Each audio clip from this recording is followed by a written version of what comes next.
Hey professionals! In this video I want to talk about the difference between true inner confidence and the insecure outward appearances of confidence. I want to talk about how we can tell the difference between the two and how we cultivate the right kind of confidence. My name's Steve and I coach professional people just like you to transform how you show up so that you can create a happier and more successful professional life. And a great place to start is with my free, simple, 5-step guide to mastering stress in the moment. I subtitled this video, Be Like Milan, because my real life example for this is a great martial arts trainer called Milan Prosanitsa. He was a big bear of a guy, tall, strong and deeply confident. He came from Eastern Europe and unfortunately he's no longer with us. But he was, for me, the greatest living example of inner confidence. I tell almost all my coaching clients about him and his stories, and through those stories we develop a kind of code word between us which simply goes like this: be like Milan.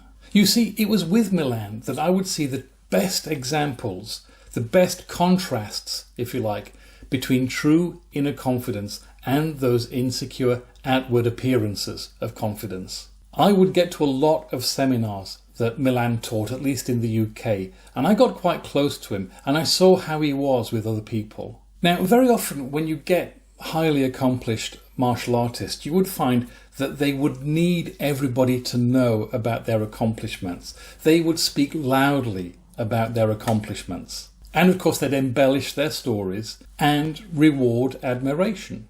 They'd gather crowds and say, I beat this guy, I beat this guy, I made this accomplishment, I made that accomplishment. But Milan didn't do that. If you went up to Milan at one of these seminars, he would either be teaching or he would simply be sat with a newspaper and a cup of tea being quiet. It's not that he wouldn't talk to you, he was quite sociable.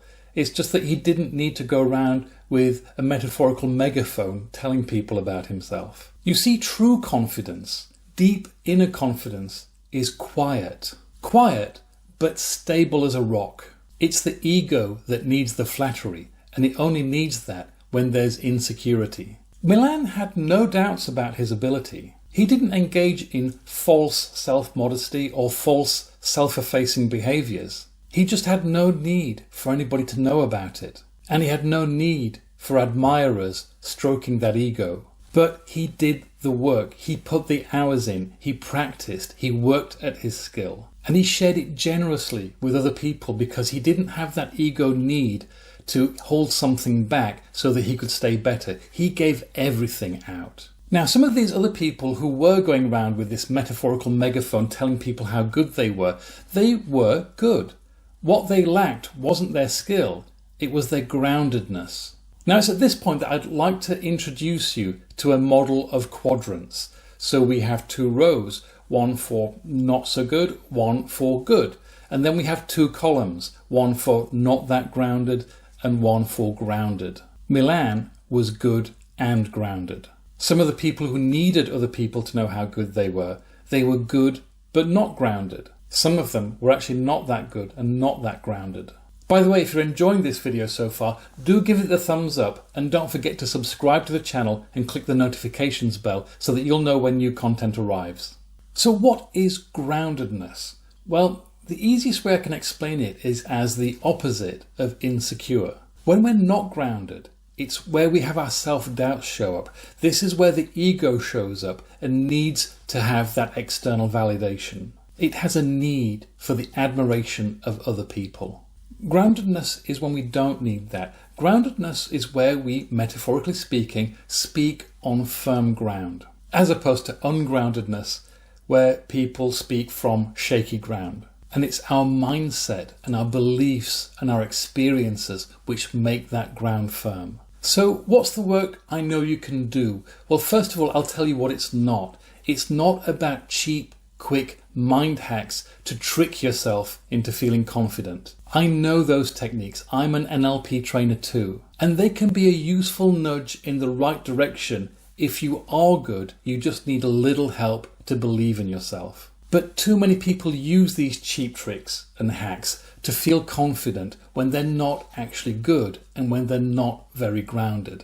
And then it's like papering over cracks. To experience true, deep inner confidence that lasts, that doesn't need tricks and mind games to feel it, then the best remedy is investment in both dimensions of these quadrants. That means wherever you are on these quadrants, work at getting better at the thing that you do. In Milan's terms, that means putting the hours in at the gym. That means doing sparring. That means working out. In my terms as a coach, that means me putting my coaching hours in, both in terms of engaging with coaching content and working with clients. I'd like to invite you to explore that for yourself, to ask yourself, what is the thing that I need to put more hours in to be good, to stay good and get better? And at the same time, invest in the other dimension of these quadrants, which is groundedness. Work on achieving and deepening your groundedness, which generally means investing in your own emotional self-care and deepening your spiritual experience of that thing you do, and indeed of life itself. And if you'd like to look more at groundedness as a professional purpose, then watch this video up here. Or if you've already watched that video, then watch this video down here instead. This is Steve, wishing you health and happiness.